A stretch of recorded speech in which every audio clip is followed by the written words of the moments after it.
Dalam kehidupan sehari-hari, kita selalu mendengarkan beragam bentuk penghukuman, seperti keadilan itu tidak ada, kebijaksanaan adalah keadilan, filsafat itu haram, dan lain sebagainya. Tapi, ketika kita hendak menghukumi, apakah kita pernah bertanya-tanya, apa itu keadilan, apa itu kebijaksanaan, apa itu filsafat?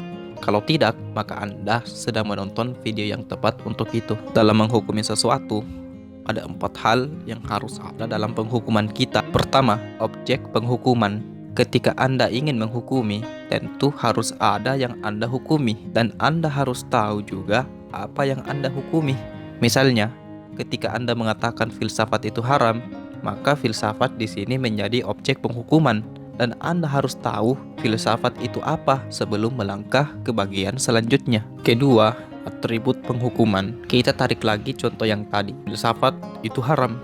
Kata haram yang dipakai di sini itu disebut dengan atribut penghukuman, dan atribut ini juga harus diketahui maknanya. Ketiga, keterkaitan. Maksud keterkaitan di sini adalah keterkaitan antara objek penghukuman dan atribut penghukuman. Misalnya, laki-laki itu hamil. Ketika kalimat ini terlontar, apakah Anda merasa aneh?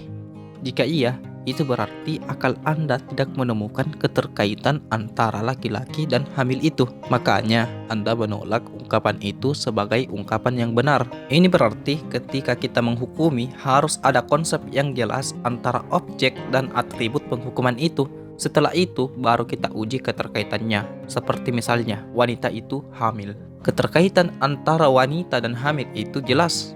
Makanya kita bisa menerima ungkapan ini sebagai ungkapan yang benar.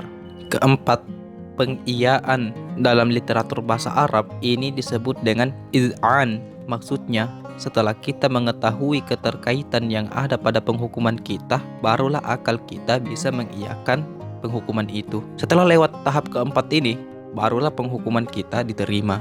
Mengapa ini perlu? Agar sebelum kita menghukumi, kita sudah memiliki pondasi yang kokoh, tidak asal bunyi. Karena kalau hanya sekedar bunyi, tong kosong juga bisa. Orang bijak itu bukan mengatakan apa yang ia tahu, tapi tahu apa yang ia katakan. Jadi kesimpulannya ada 4 yang harus kita penuhi ketika kita ingin menghukumi sesuatu. Pertama, objek penghukuman. Kedua, atribut penghukuman. Ketiga, keterkaitan. Keempat, pengiyaan. Salam intelektual.